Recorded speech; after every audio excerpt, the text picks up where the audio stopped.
Rosemary Lloyd is with us today to talk about how faith communities can support advanced care plan discussions using resources from the Conversation Project. You're connected with the Heart of Hospice. I'm Jerry Finter, here with Helen Bauer. Whether you're a family caregiver or an end-of-life professional, we're here to enhance your hospice experience by connecting you with information you can use about end-of-life care. One of our favorite people is back with us today. Absolutely. Rosemary Lloyd is our guest, and she is from the Conversation Project, which is one of our favorite organizations. And she's dedicated to supporting clergy and congregations in having those vital conversations about our end-of-life wishes. So she's here today to talk to us about that and talk to us about how congregations, faith communities, can really support their people in having those end-of-life discussions. So Rosemary is not only a reverend, she's also a registered nurse and a hospice volunteer. That's amazing. You know, she's the whole package. She is. Rosemary's a graduate of Georgetown University and Harvard Divinity School. She has a lifelong interest in end-of-life care and ethics that are fueled by her experience as a registered nurse and a hospice volunteer. She is an ordained Unitarian Universalist minister, a graduate of the Metta Institute for Compassionate End-of-Life Care, and she's a huge advocate for deepening the spiritual practice of embracing the reality of our mortality for the sake of having more joy in life. I like that. The reality of our mortality. And even in a conversation about mortality, you can feel the joy and the spiritual flow through Rosemary. So here's our conversation with Reverend Rosemary Lloyd.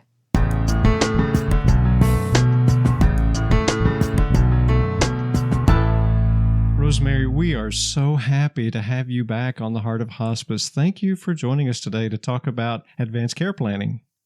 Terrific to be back with you both.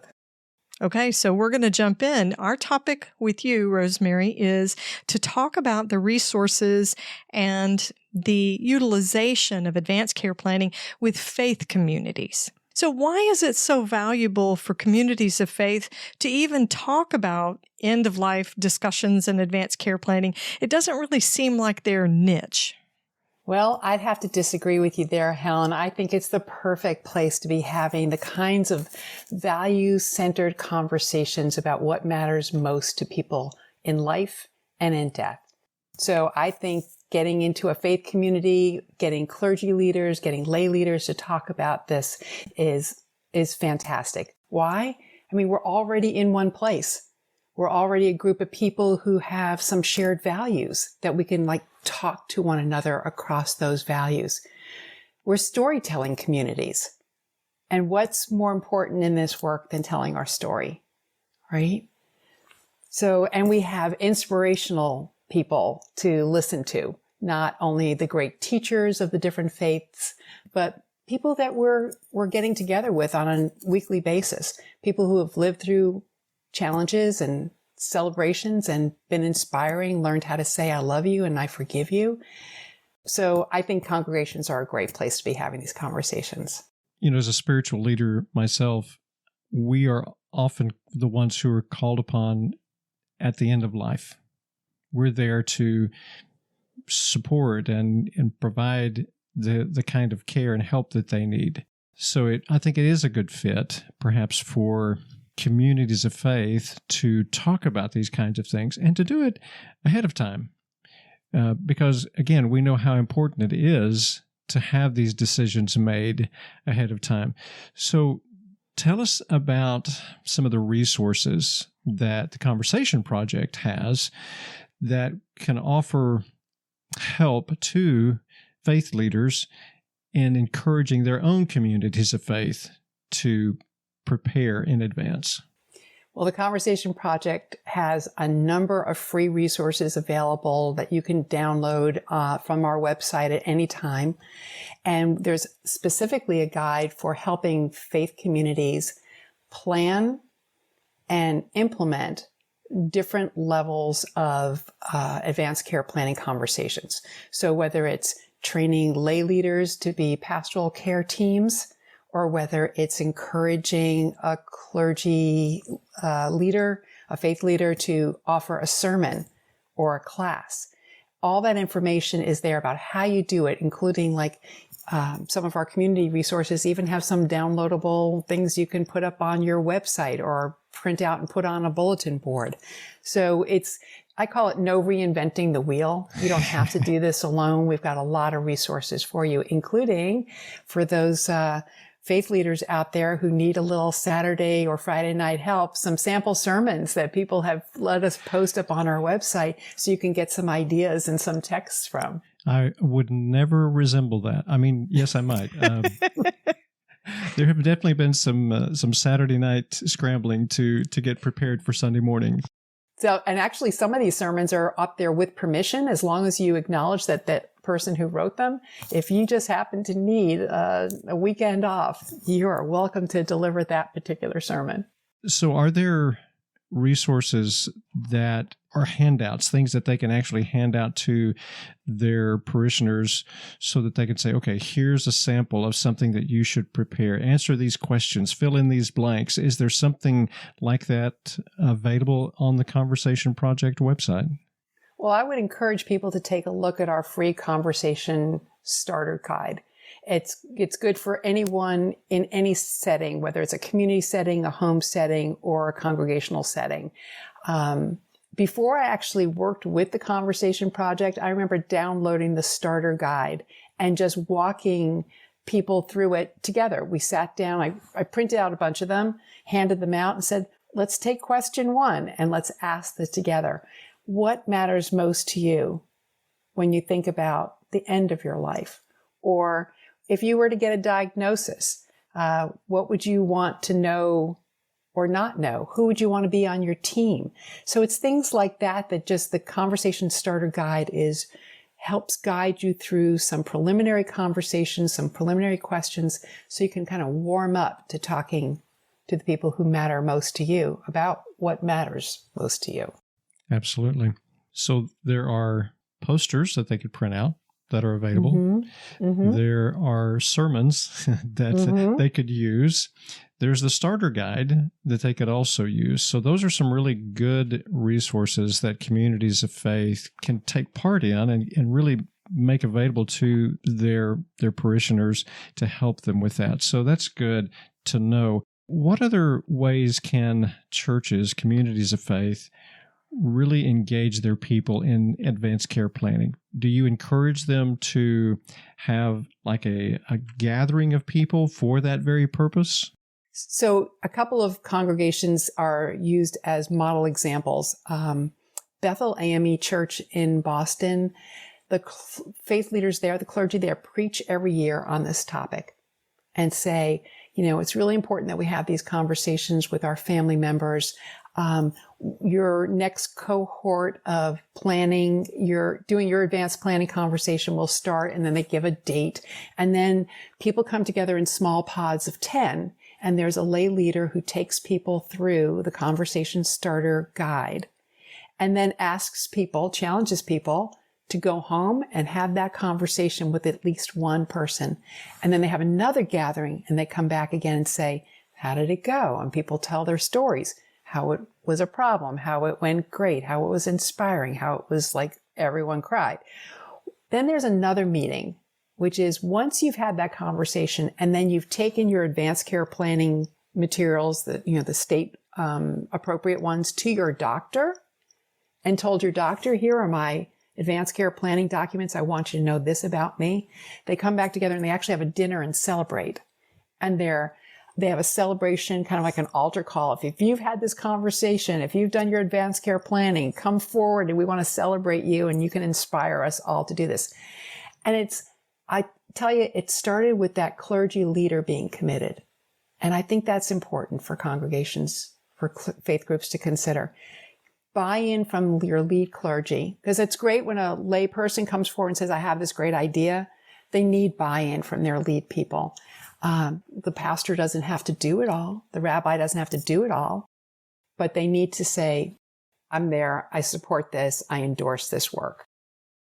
Right. It's easy to say, do what I say, it's much more powerful to say, do as I do. Yeah. Jerry, you and I can talk about this, clergy. Let's talk about this. I like faith this. leaders, kind of like other experts in the field, whether you're a nurse or a social worker or a doctor. Sometimes we give advice that we have not yet taken for ourselves. This is true. So I want to just say this is my invitation to every faith leader out there. Please do this yourself first. Do some of this reflection. Ask yourself these questions. Have a conversation with someone that matters to you to let them know what matters to you. Because what happens when you have this conversation first, when you do this reflection yourself first, you can get in touch with the gifts and the challenges of this process. I say this is one of the best spiritual practices out there. It is our own contemplation of the reality of our mortality. Remember when we were kids? Did you say something when you went to bed? Did your parents teach you this? Now I lay me down to sleep. I pray the Lord my soul to keep. If I should die before I wake, I pray the Lord my soul to take. We didn't realize that at 5 and 6, we were doing our early contemplation of our mortality. That's right. Right? But what happens when we do that? We get it that this is not going to go on forever. Certainly not in this state of, great health. It's going to end. If we're in touch with that, if we cultivate a subtle day-to-day awareness about that, I think we make better choices about our lives. I think we live more fully. I think we live more exuberantly. I think we live with less fear because the worst thing's still out there, right? We're going to die. So could I be brave enough to say, I love you today? Could I be bold enough to ask for forgiveness? Could I be open enough to accept someone's forgiveness, to say, I'm sorry, right? And certainly we would spend a lot more time saying, thank you. Thank you for this day that the Lord has made. Let us rejoice and be glad in this day, right? So clergy leaders, faith leaders, folks who participate in congregational life or faith communities, do this work. It's worth it to you because it's going to make your whole life each day better. So, Rosemary, if our listeners are lay persons or members of faith communities who want to locate these resources and talk with their faith leader, where would they find them? What section of the website can they go to?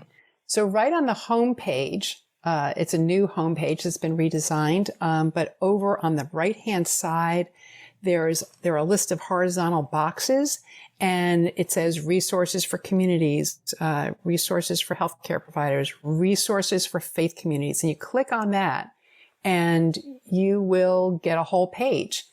You'll see an old video with me talking about inviting congregations to have a Conversation Sabbath, like let's preach on this and then let's do some follow-up programming. You'll see testimonies from other faith leaders who have used this work and why they think it's worthwhile. And that's where you'll find the sermons, and you'll find resources from a variety of faith traditions. And you'll find an entire webinar I did, I think a 6-part webinar with slides and text. But I think you'll mostly find the Getting Started Guide, which you would pair with the Community Getting Started Guide to have everything you need as a clergy leader or as a lay leader to say, hey, there's not going to be a whole lot of work to think about it. I mean, it is a lot of work to get it implemented, and there are challenges. I will tell you, I will be honest about that, because despite the fact that so many of our faith traditions and great exemplars lived lives and talked about the fact that they wouldn't be here forever, and how you should live your life when they were gone, we're human. We don't really want to talk about that so much. Right. Rosemary, this has been encouraging for me to hear you talk about how important this is for faith communities to be involved in advanced care planning. So we want to definitely encourage all of our listeners, if you're a part of a faith community, no matter what your role is, think about taking this information to your faith leader and telling them, we need to do this. We need to do this. Those of us who work in end-of-life care understand the importance of advanced care planning because we have seen both sides. We've seen the beauty of those who have the advanced care plans made and how much easier it is on the patient and the family. And we've seen the other side where there was no advanced care planning and the hurt and the pain and the struggle that came with that, not only from the patient's perspective, but also from the family's perspective. So encourage our listeners, take this to your faith leaders, show them what they can do. And all you need to do is go to theconversationproject.org, find the information that's there. The Conversation Project has done a great job of just putting this on a plate and just handing it to you and saying, here it is, take it, run with it, use this. So we're glad for that. Rosemary, any last words? I just want to say thank you so much for the work that you all are doing. You are a gift to your listeners and to the field. And with that, I want to just remind people this conversation is a gift we give ourselves and one another so that our loved ones will not be left in the dark about what our wishes are, and that we have the best chance of living the life we want to live as fully as possible until our last day.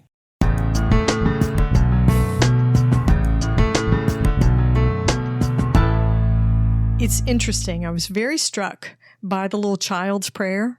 So Yes. maybe that's the beginning of your advanced care planning. And when you get older, you say, now I lay me down to sleep. I pray the Lord my soul to keep. If I should die before I wake, I pray that you won't put a feeding tube in when it's not appropriate. Okay, that's not going to rhyme very well. No, that's okay. But it's also not legally binding, probably. Probably And maybe not. a little blasphemous, but you get the point, right? Our advanced care planning conversations and perspectives should evolve. We should examine them and have those discussions. And your faith beliefs, your faith community can be such an important part of that. Right. And I really liked the story that Rosemary told about the church back in Boston, who really put a lot of effort into this. Yes. I mean, it wasn't a one and done. No, they started with small groups. Right? Yes, 2 meetings of small groups, and then the personal responsibility for going back with your family or your decision makers and having those conversations, and then coming back as a group, and then this acknowledgement, sort of a celebration dinner. Hey, we did this, and this is awesome. And that's the important part about it, too. It's a celebration of a win, and we need to do that. We need to acknowledge that it was done and cheer those on who did it. Right. So that's really an important perspective to take from this. Yes. And I love it that the resources that the Conversation Project has for faith communities allow people to have conversations, what did she say, across their values, across their beliefs, basically a group of like-minded believers in whatever faith tradition they embrace, to have conversations that are productive and allow space for their faith beliefs. Because I would think that as an individual, if I were having those conversations and it was an initiative that my faith community was having, if I struggle with something having to do with my faith life, couldn't I come back to my faith leader and say, hey, Rabbi, I'm struggling with this. What does the faith say about this? What are your views on this personally? That's a really important point, I think, to make, is that the faith leaders are able to give perspective to people from their own faith and belief system. And also from their personal experience as well, from having those conversations. That was one of Rosemary's major points, is faith leaders need to have these advanced care plan discussions for themselves personally so they gain perspective. How do you counsel someone if you haven't had that personal experience? There's the luxury of distance. Yes. Which means I don't have to understand what you're doing because I'm not that connected to it. I'm separated from it. Yeah, but when you're in it, Yeah. then you need to be connected to it. Right, right. That whole do as I say, not as I do, that doesn't fly well with people. No, it doesn't. Right. Not at all. Not at all. So our thanks to Rosemary for being a part of our conversation today, and we hope it's been helpful to you. By all means, check out theconversationproject.org for more of the resources that they can provide to faith communities and helping people make their advanced care plans. So when you go into the Conversation Project website, you'll see the listing on the right-hand side. It says Faith Resources. And when you click on that, it's going to take you straight to the page with the downloadable guide, the Getting Started Guide for Faith Communities, the 6-part webinar series, case studies, videos on pastoral care programs, and every bit of that is free. Every bit of it is available free of charge. So you really want to take advantage of that. Thanks for listening to The Heart of Hospice. I'm Jerry Finter, here with Helen Bauer. Because we know your hospice journey is 24/7, you can always find us at theheartofhospice.com. Subscribe to the podcast wherever you're listening and leave a rating or a review on Apple Podcasts. To connect with us, just send an email to host@theheartofhospice.com.